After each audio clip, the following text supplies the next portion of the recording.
Sasuruping sangguang arka banto sing dalu jroning ratri datan ana kang cinarita amung jalma menungso kang padha gendu rasa gendurasa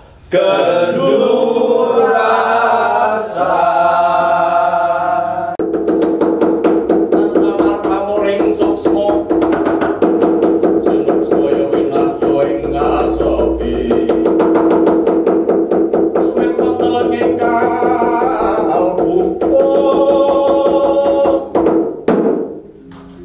masih bersama dengan Pak Bupati Mas Afif menika. Nggih. Pertanyaan berikutnya Pak Bupati, kita mau gendu-gendurasan. Kemarin sangat digencarkan menjadi sebuah statement bahwasanya seluruh sekolah di Kabupaten Wonosobo ini tidak boleh menolak siswa yang berkebutuhan khusus. Ini saya madeg sekali Pak, terenyuh saya Pak. Nah itu apa yang melatar belakangi dan bagaimana pendapat dari Pak Bupati sendiri? Baik, sebenarnya kita sudah punya payung namanya Perda Wonosobo Ramah Hak Asasi Manusia.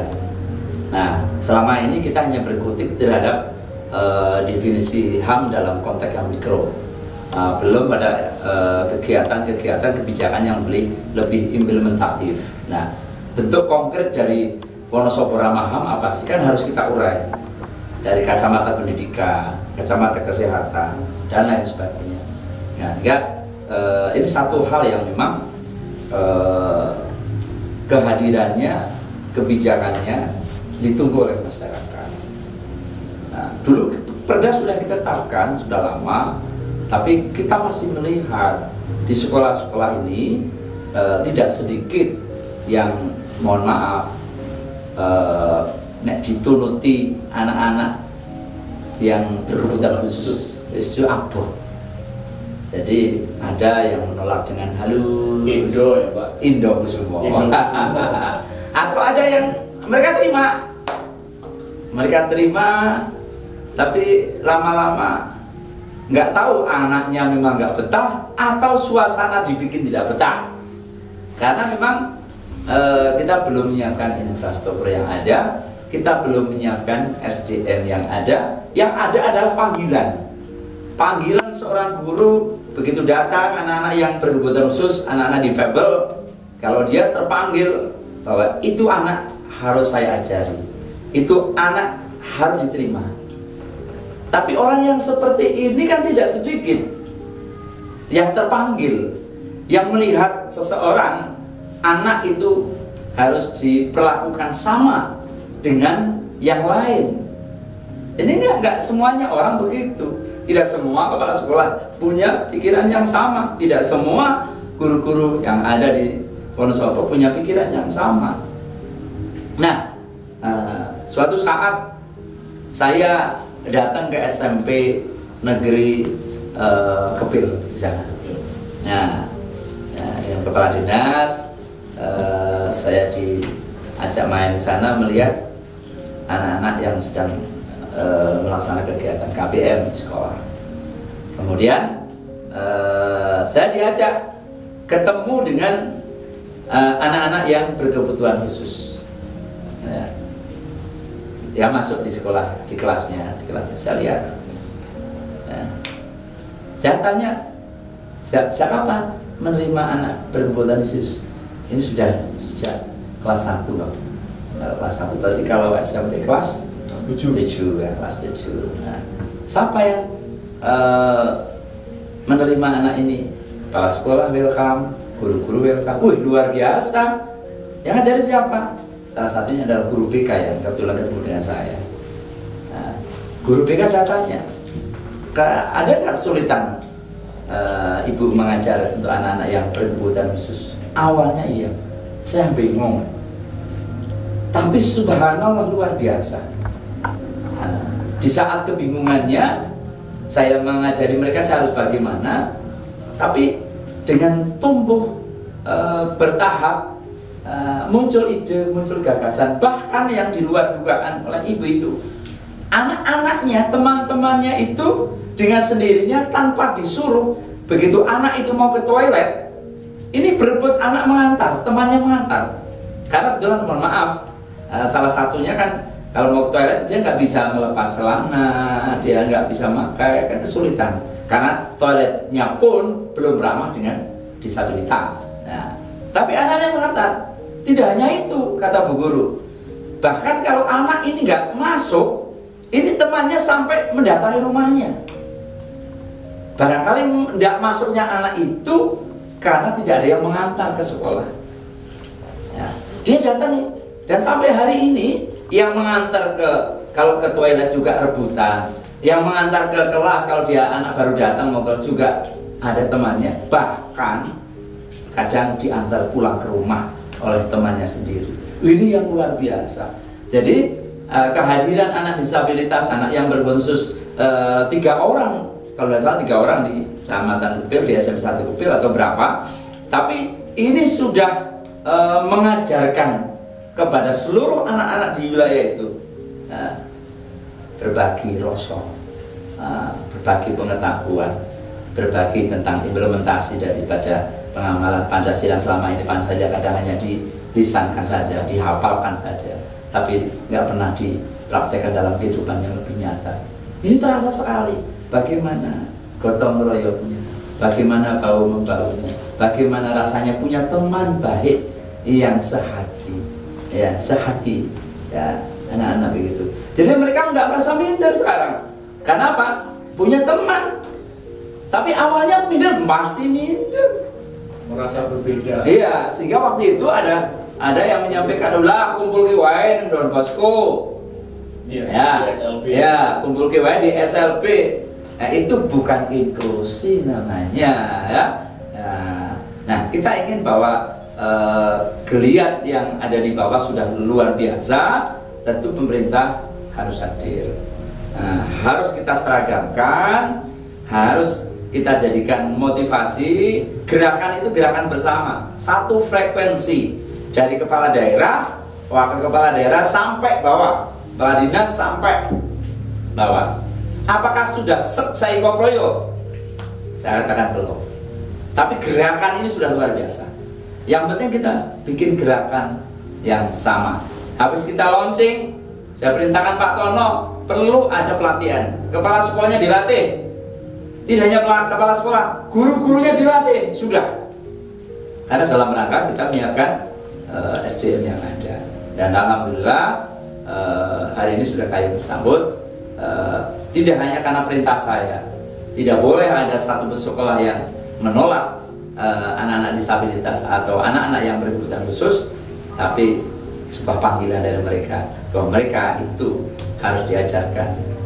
Kenapa? Saya sampaikan pada saat ada kegiatan pelatihan atau workshop untuk kepala sekolah, workshop untuk guru-guru, saya sampaikan.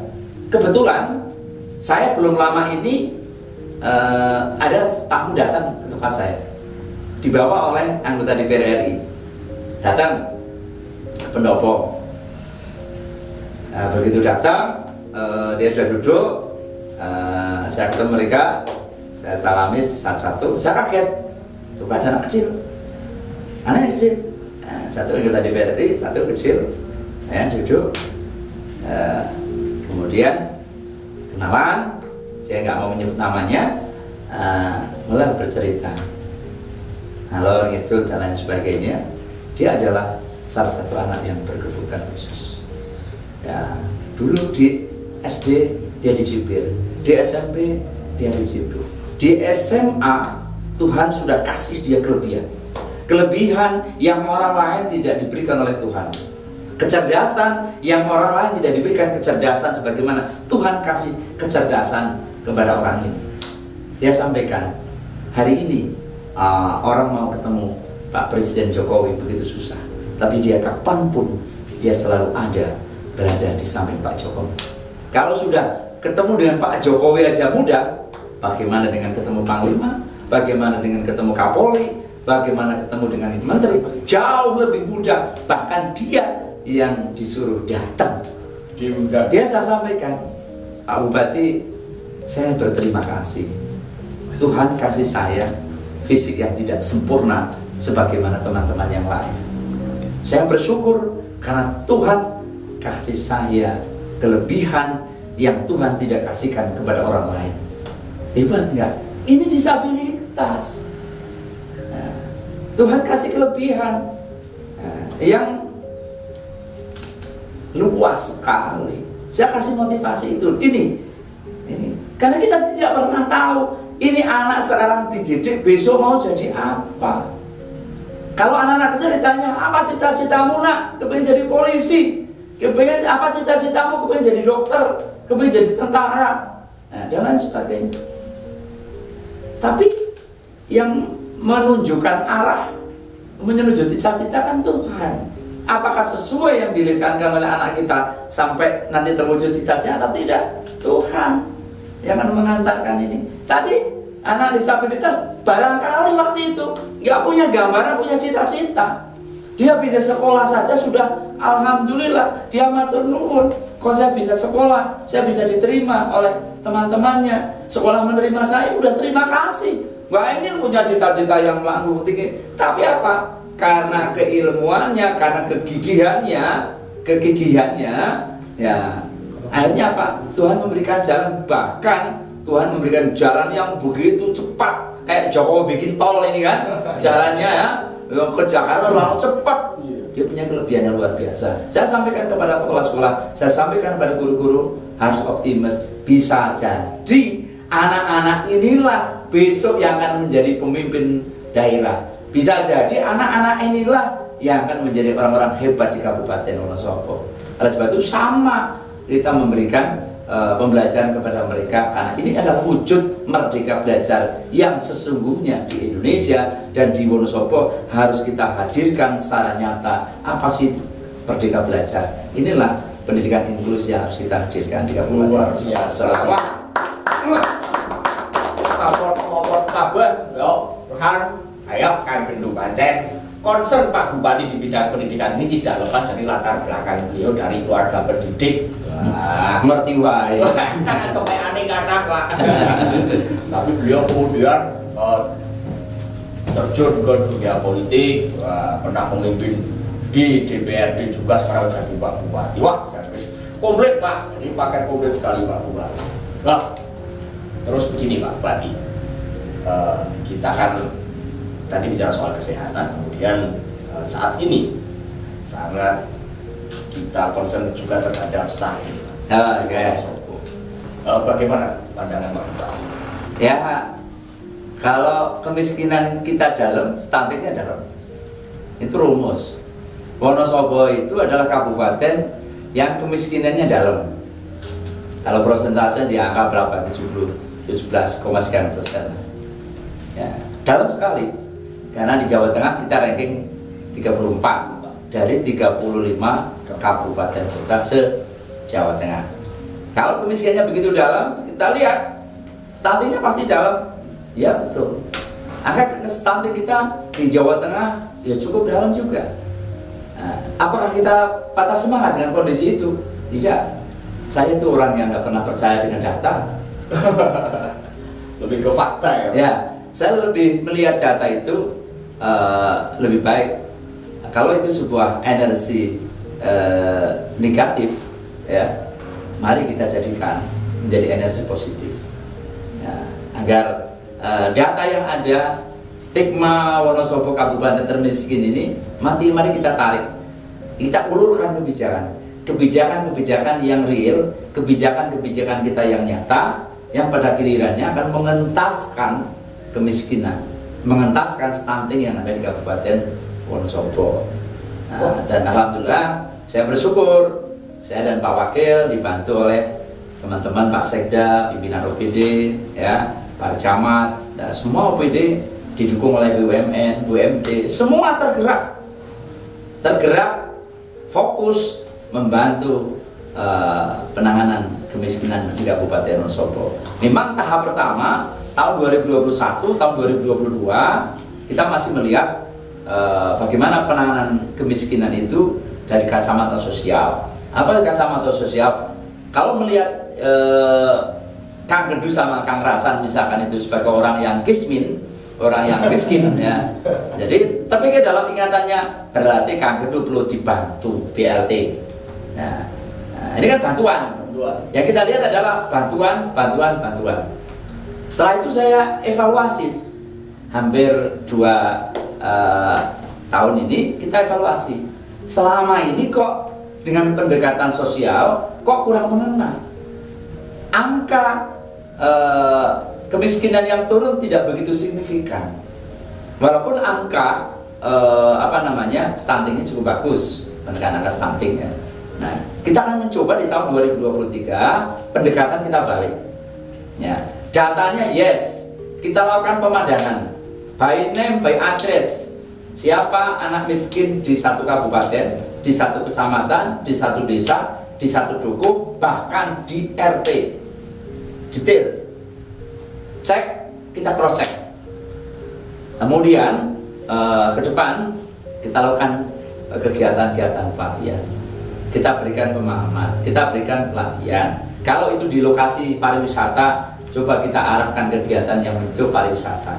Kalau itu di lokasi sekitar pariwisata, barangkali mereka dilatih UMKM, mereka bisa berjualan, mereka suatu saat bisa mandiri. Nah, ini tanpa meninggalkan kebijakan-kebijakan pusat yang harus langsung diterima oleh keluarga miskin yang masuk data di TKS. Karena ini kan langsung dari pusat sana. Nah, kita kalau yang sudah jelas nggak usah kita otek-otek. Selama ini kadang kita ngotek-otek yang sudah jelas salah. Nah, makanya kita evaluasi yang udah jelas biarlah jalan. Nah, yang belum dilakukan oleh pemerintah pusat menjadi tugas pemerintah kabupaten untuk melakukan intervensi-intervensi sebagaimana yang sudah dilakukan oleh tim penanganan stunting di Kabupaten Wonosobo yang kebetulan dikoordinir oleh ketua tim penggerak PKK yang notabene adalah Kepala Dinas KB BPK Kabupaten Wonosobo. Dengan spirit yang ada, kerjasama yang baik dengan semua OPD, gayung bersambut, BUMN, BUMD ikut serta. Anak-anak kita yang stunting pertama dilakukan penimbangan. Benar nggak sih data yang ada? Oh, ternyata kita nggak punya alat penimbangan yang standar. Kemudian Dinas Kesehatan melalui DAK-nya belikan alat. Setelah diukur ulang, ditimbang ulang, ternyata ada perubahan. Ini belum masuk intervensi ya, belum masuk intervensi kebijakan. Baru alatnya saja sudah berbeda hasilnya, sudah sedikit ada perubahan. Kemudian kita lakukan dengan pendekatan kebijakan dasar. Ya, nah teman-teman dibantu di tingkat dukuh ya, pada tingkat desa dukuh ya, dibantu natural dari kabupaten, dari Pemda, dari BUMN, dari BUMD ya. Anak-anak dibantu, kemudian natural itu dikelola oleh tim tingkat desa, dimasak. Kalau beras itu dimasak, nutrisi kemudian anak-anak orang tua kita yang melahirkan stunting siapa kan? Ibu kadang. Kenapa lahir stunting? Karena dimungkinkan anak itu menikah di usia dini. Dimungkinkan pula anak itu menikah saat dia hamil, kemudian suami maupun ibunya secara ekonomi tidak mampu. Sehingga apa? Anak dalam kandungan tidak pernah mendapatkan asupan gizi, tidak pernah mendapatkan susu. Mestinya ibunya ini dikasih susu kan, biar dia